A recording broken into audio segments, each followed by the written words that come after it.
Kemudian Ibu Boru Daulay, Halak Hita Sasudena. Bagaimana tandanya bahwa amal kita itu diterima Allah, Pak Ustadz? Kalau kita baca tafsir Fakhruddin Ar-Razi, namanya tafsir Mafatih Al-Ghaib, namanya tafsir Al-Kabir. Tidak ada yang tahu siapa yang diterima hajinya, apakah mabrur atau mardud. Tak ada yang tahu siapa yang diterima solatnya, apakah dapat solat wusta atau tidak. Tak ada yang tahu siapa yang diterima taubat nasuhanya. Tak ada yang tahu siapa yang dapat Lailatul Qadar. Mengapa kita tak tahu? Supaya kita senantiasa berharap dan cemas, jangan-jangan amal kita ini tak diterima Allah. Jadi sampai sekarang belum ada reportnya macam SMS. Solat Anda sudah diterima. Ada centang birunya. Jadi supaya apa? Senantiasa kita berharap, Rabbana taqabbal minna salatana wa siyamana wa qiyamana. Terimalah salat kami, ibadah kami, puasa kami, wa taqasyu'ana wa ta'abbudana. Tapi ciri-cirinya ada. Apa itu ciri amal diterima? Ada perubahan. Sebelum salat pelitnya minta ampun. Setelah ikut hijrah pengajian, alhamdulillah Pak Ustadz, teman saya itu dulu minta ampun pelit. Kalau makan sama dia pas giliran bayar, pura-pura dia mencret Pak Ustadz. Tapi setelah ikut pengajian Ustadz ini saya tengok ada perubahan. Mau dia bayar? Bayar untuk diri dia sendiri mau Pak Ustadz. Jadilah daripada indah.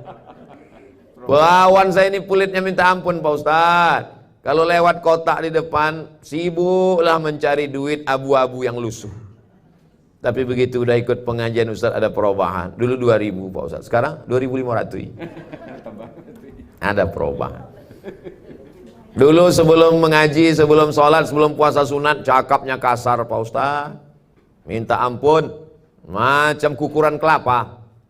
Yang paling tajam, lebih tajam daripada pisau, daripada silet, kukuran kelapa. Kenapa begitu? Kukuran kelapa tuh, sudah habis pun kelapa tuh, tinggal batok kelapa, berputar juga dia. Tak mau tahu dia hati kita udah hancur, redam, bak kaca jatuh ke batu, dibantainya juga. Sampai akhirnya kita pingsan berdarah-darah, permisi, baru dia berhenti. Sudah pulang kita ke rumah, di WA-nya juga lagi. Ini tidak ada perubahan. Jadi kita evaluasi diri kita sendiri, makin takut pada Allah, makin khawatir amal tak diterima, makin takut su'ul khatimah, makin takut jangan-jangan nanti mati tak ada membawa amal apa-apa. Jangan-jangan kita jauh dari rahmat Allah. Kita mendekat dengan Allah itu dengan dua sayap. Macam burung yang terbang balik ke sarang. Sayap yang pertama adalah khauf, takut. Sayap yang kedua adalah roja, berharap. Takut tak masuk surga, takut masuk neraka, berharap ingin masuk ke dalam surga Allah. Takut tak dapat syafaat, berharap berjumpa dengan Nabi. Maka dalam surat Al-Kahfi ayat yang terakhir, faman kana yarju liqa'a rabbih, siapa yang berharap berjumpa dengan Allah, falyamal amalan salihah, hendaklah dia beramal saleh, wala yusyrik bi ibadati rabbih ahada, jangan syirik mempersekutukan Allah. Itu Ibu Daulay. Demikian, wallahu a'lam bishawab.